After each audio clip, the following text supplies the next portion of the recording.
Hello everyone. आज के इस वीडियो लेक्चर में class 9th chapter 1 exercise 1.6 we will start. क्या है इसमें, हम क्या पढ़ने वाले हैं? एक्सपोनेंट्स पढ़ने वाले हैं, लॉज पढ़ेंगे एक्सपोनेंट के, लॉज ऑफ एक्सपोनेंट्स। क्या है देखो, सबसे पहले देखते हैं कि एक्सपोनेंट होता क्या है। ठीक है, a raise to power m, मैंने लिखा a raise to power m। जो पावर होती है ना, जैसे यहाँ m है ना, m पावर, इस m को हम बोलेंगे कि ये क्या है? Exponent. m is what? m is exponent. और जो a है, a it is called the base, it is called the base. a raise to power m में m is called the exponent and a is called the base. ठीक है, तो ये होते हैं हमारे पास बेस एंड एक्सपोनेंट। अब इनको सॉल्व करने के लिए हम कितने लॉज पढ़ने वाले हैं? यहाँ पे 4। We have 4 laws. क्या है लॉ? सबसे पहले लॉ देखते हैं। फर्स्ट लॉ, अगर a raise to power m into a raise to power n, इस तरह से दो a raise to power m और a raise to power n दो टर्म आपस में मल्टीप्लाई हो रही है, तो कैसे मल्टीप्लाई करते हैं इसको देखो। यहाँ बेस, फर्स्ट वाली टर्म में बेस क्या है? a, सेकंड वाली टर्म में बेस क्या है? a, यानी कि दोनों टर्म में बेस क्या है? सेम है। जब हमें मल्टीप्लाई करना हो और बेस हमारा सेम हो, व्हेन इन मल्टीप्लिकेशंस बेस जब सेम होंगे तो हम पावर्स को ऐड करेंगे। क्या करेंगे? हम पावर्स को ऐड करेंगे। तो ये होगा a raise to power m plus n। ठीक है, जब बेस सेम होते हैं तो according to law of exponent powers add हो जाती हैं। बेस अगर सेम होंगे तो पावर्स जो है m और n वो क्या हो जाएंगी?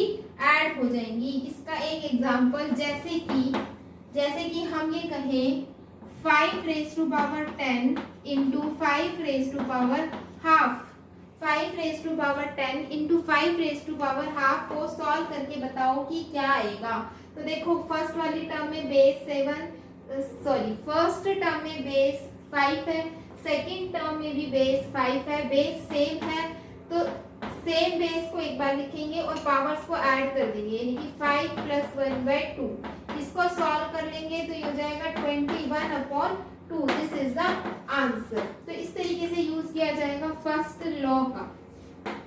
सेकंड लॉ ये कहता है कि अगर a की पावर m, इसकी फिर से पावर आ जाए आपके पास n, a raise to power m की होल पावर कितनी है? n। तो इसको कैसे सॉल्व करेंगे? ये दोनों पावर्स आपस में मल्टीप्लाई हो जाती है, पावर्स आपस में क्या हो जाएंगी? मल्टीप्लाई। तो क्या आएगा answer? a raise to power mn, a raise to power mn। जैसे कि एग्जांपल हम देख लेते हैं, अगर 2 रेज टू पावर 4 और ऊपर आ जाए पावर 10, तो इसका आंसर क्या आएगा? 2 रेज टू पावर 10, 4 जब 40, 2 रेज टू पावर 40। तो ये था हमारा second law. Third law, a raise to power m upon a raise to power n। जब दो टर्म्स ऐसे डिवाइड हो रही हो और बेस सेम हो तो ये पावर्स माइनस में आ जाती है, सबट्रैक्ट हो जाती है। a raise to power m minus n, divide में पावर का क्या होगा? माइनस, और मल्टीप्लाई में पावर क्या होंगी? ऐड। डिवाइड में पावर्स क्या होंगी? माइनस, बेस सेम है, डिवाइड करेंगे तो पावर्स माइनस होंगी, सब्ट्रैक्ट होंगी, और बेस सेम है, मल्टीप्लाई करेंगे तो पावर्स ऐड होगी। जैसे इसका example 5 raise to power 12 upon 5 raise to power 10 equal to 5 raise to power 12 minus 10 is equal to 5 raise to power 2। This is the answer. तो नेक्स्ट फोर्थ जो हमारे पास लॉ है वो है a raise to power m and b raise to power m। ये दोनों अलग अलग हैं, बहुत ध्यान से देखो। यहाँ बेस सेम था, पावर अलग अलग थी, यहाँ पावर सेम है और बेस अलग अलग है। जब पावर सेम होगी और बेस अलग अलग होगा तो बेस आपस में मल्टीप्लाई हो जाएगा। तो क्या आएगा? बेस मल्टीप्लाई होकर के ab आएगा और इस पूरे की ये पावर लग जाएगी m, ab, और पूरे की पावर क्या लग जाएगी? m। जैसे 2 की पावर 3 मल्टीप्लाई 3 की पावर 3, यहाँ पर दोनों की पावर सेम है 3, बेस अलग अलग है तो बेस मल्टीप्लाई कर दो, 2 3 जा 6 और उसकी power 3, this is the answer. तो ये तो था हमारे पास 4 लॉ जो हमने एक्सपोनेंट के पढ़े हैं। This is the law of exponent. Exercise solve करते हैं 1.6, very much easy exercise and completely based on these 4 laws. ठीक है, तो क्या है देखते हैं।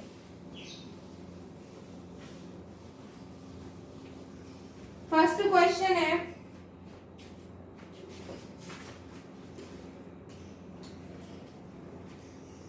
Question number 1, 64 raise to power 1/2।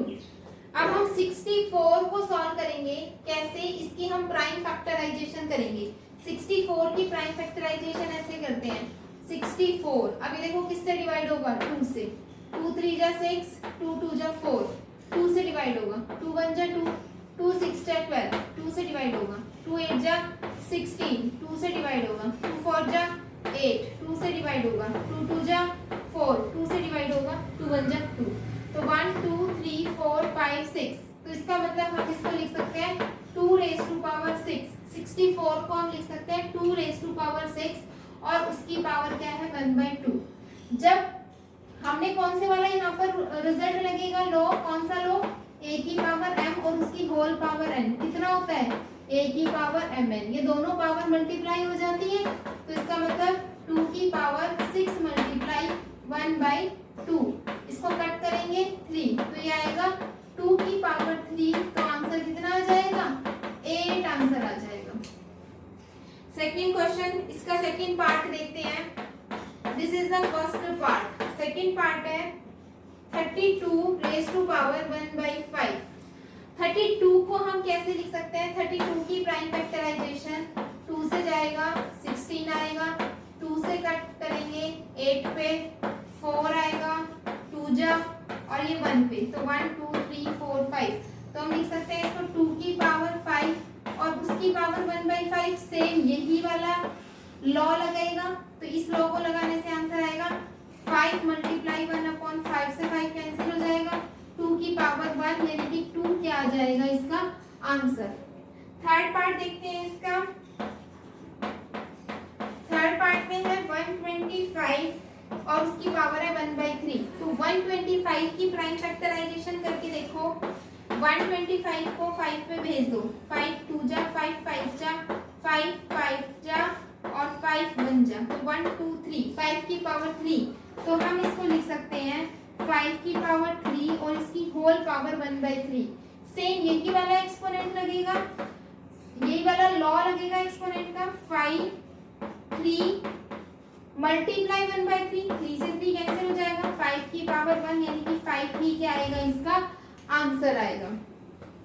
आगे देखते हैं क्वेश्चन नंबर सेकंड क्वेश्चन का first part 9 raise to power 3/2।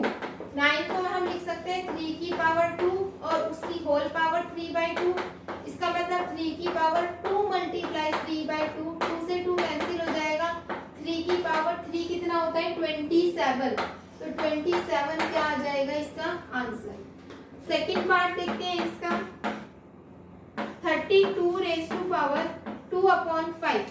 32 की प्राइम फैक्टराइजेशन हमने की थी, 2 रेज टू पावर 5 आ रहा था, तो हम इसको लिख सकते हैं 2 रेज टू पावर 5, इसकी whole power 2/5 which is equal to 2 raise to power 5 multiply 2/5, 5 से 5 कैंसिल हो जाएगा, 2 की पावर 2, तो आंसर आ जाएगा 4।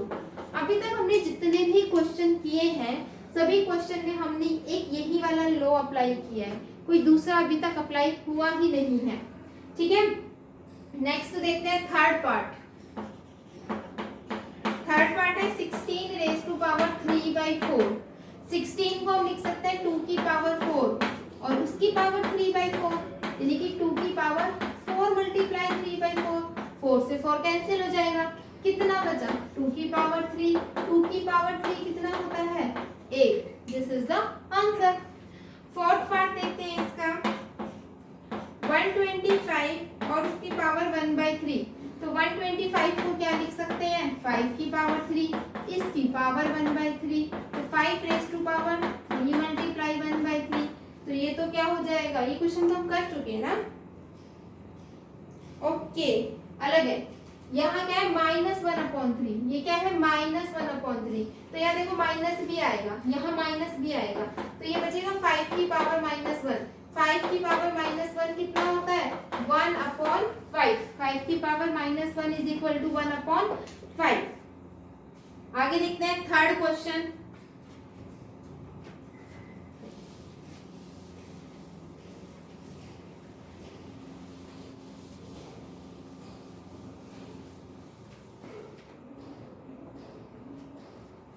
क्वेश्चन नंबर थर्ड में, थर्ड का फर्स्ट पार्ट देखो क्या है, सिंप्लीफाई करना है हमें। 2^2 इंटू 2^1/5, 2^2 और 2^1/5। तो इन दोनों टर्म में बेस सेम है। फर्स्ट टर्म का बेस 2, सेकेंड टर्म का बेस भी 2। जब बेस सेम होता है तो according to law of exponent powers add हो जाती है। तो हम क्या करेंगे, यहाँ पर 2 बेस और पावर्स को ऐड करेंगे, 2/3 प्लस 1/5। इसको सॉल्व करेंगे कैसे, 2 पावर एलसीएम आएगा 15, 3 5 2 जा 10, 5 3 1 जा 3, तो ये आएगा 2 power 13/15। This is the answer. Second part देखते हैं इसका। 1/3 और इसकी होल पावर क्या है 7। तो अब यहाँ देखो पावर्स आपस में मल्टीप्लाई हो जाएंगी, 1/3 पावर 3 × 7, तो ये कितना आ जाएगा 1/3 पावर 21, और you can say that 1/3 power 21। Next question देखते हैं थर्ड पार्ट। 11 power 1/2, 11 power 1/4। अब देखो फिर से बेस क्या है सेम और डिवाइड हो रहा है, तो according to law of exponent powers subtract होंगी, माइनस होंगी। जब बेस सेम होता है और टर्म्स डिवाइड होती हैं तो पावर्स माइनस होती हैं। जब बेस सेम होता है और मल्टीप्लाई करते हैं तो पावर्स ऐड होती है। तो सब्ट्रैक्ट में क्या होंगी पावर माइनस। कैसे, 11 बेस पे 1/2 में माइनस करेंगे 1/4, which is equal to 11 base, LCM ले लेंगे इसका 4, 2 2 जा 4, 4 1 जा, this is equal to 11 power 1/4। This is the answer. Last part देखते हैं इसका, fourth part. 7 power 1/2 and 8 power 1/2। यहाँ हम अप्लाई करेंगे एक्सपोनेंट का फोर्थ वाला रूल। फोर्थ वाला लॉ क्या था कि जब पावर्स सेम हो और बेस डिफरेंट हो तो बेस आपस में मल्टीप्लाई हो जाते हैं। तो हम 7 को 8 से मल्टीप्लाई करेंगे, कितना आएगा 56, और इसकी पावर क्या आएगी, यही जो पावर है 1/2। This is the answer. तो यहाँ हमारी एक्सरसाइज 1.6 कंप्लीट होती है। चैप्टर 1 हम बिल्कुल कंप्लीट कर चुके हैं, ठीक है। नेक्स्ट चैप्टर के लिए मिलती हूँ आपसे नेक्स्ट वीडियो में, तब तक बाय।